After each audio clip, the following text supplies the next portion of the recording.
when do you think we see the contract of Aaron Rodgers? Because Andrew Brandt, a colleague of ours for many years in the front office of Green Bay, thinks that his sense of things is when it all comes out, we'll see that Rodgers is only making a year-to-year commitment to Green Bay and vice versa. What do you think? Well, I don't think that will be the case. It would be my guess, but I don't think it's going to be this what we've been reading about. Mm-hmm.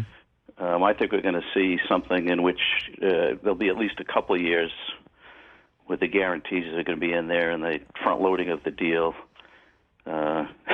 Hopefully we don't have to spend every minute of the off season talking about this. But I don't think it's going to be, people are talking about like a 4-year extension, which is like 6 years out. They may do that to look good and create a number that excites Rodgers and his agent and make big headlines. So I'm probably in between what we're seeing reported and what Andrew's saying. I actually think at this point he's going to finish his career in Green Bay. It doesn't make sense to me. This was kind of the moment to move if he was going to. I had been thinking that he was going to stay. They just thought there were too many signs.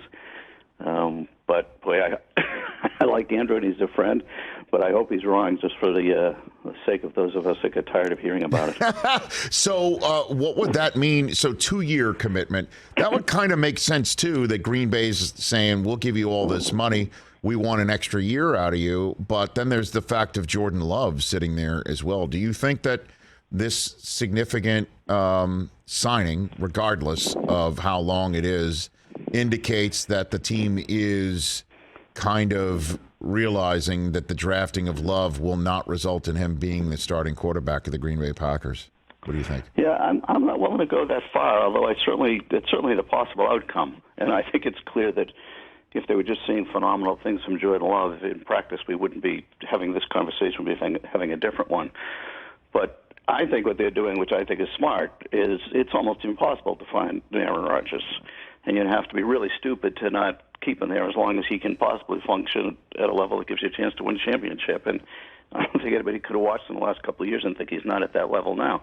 Now, when will that end? I think they'll write a contract that, they'll be in a position, frankly, to kind of mutually agree on that. As I said, and I could easily end up being wrong about this, at this point, I think he's going to complete his career in Green Bay, which as an old-fashioned guy and a little bit getting up there in age, I'm glad to see. It's not as often as it used to be, and I think it's great when it happens, especially with a player of this caliber. But I think that they'll have a year. They'll have enough guaranteed money in the deal and front-loaded enough that moving off of him after a year or even two will be really challenging to their future cap. I don't think they care anymore. So I think it's going to be determined by how well he's playing and how anxious he is to keep playing. I think he is now completely in control of the situation. And people didn't realize he really didn't have an out this year. He had kind of an understanding that if they couldn't work out, he could get out. But it wasn't the Brady situation where Brady was completely in control and he could leave whenever he wanted to. The Rodgers thing is much more of a commitment to Green Bay than even the last Brady contract was in New England. But when you say that you don't think they care anymore, put a few more meat on the bones about the Packers and the way that they normally do business or have done business and the way that they're currently doing business right now, what it means for Green Bay. Joe? Yeah, I think it means that for the next 2 to 3 years, they're going to be the favorite or in the top 2 or 3 teams in the NFC to make the Super Bowl, and I think they're going to keep Rodgers as long as they feel like and he wants to play, that he gives them a chance to win that Super Bowl. I mean, I think for the first time, frankly, in a couple of years, they have some continuity.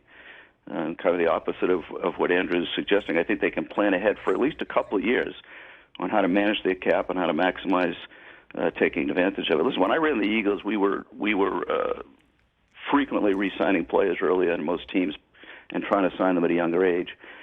And people always ask me, well, do you just think this is a strategy that would work for anybody? And I used to say, no, if you have an older quarterback that gives you a chance to win a Super Bowl, you should be doing the opposite of what I'm doing. And I think that's what we're going to see Green Bay do, which is basically, meaning that you're going to minimize the short-term challenges for all your expensive players so you can maximize the number of good players you can fit in your roster, and you're going to pay for that 3 or 4 years from now. And in the meantime, you're hoping you at least stole one Super Bowl and had a couple of other really good years. I think that's what we're going to see them do. Hey, you watched all the way to the end. Thanks for that. Watch more right here.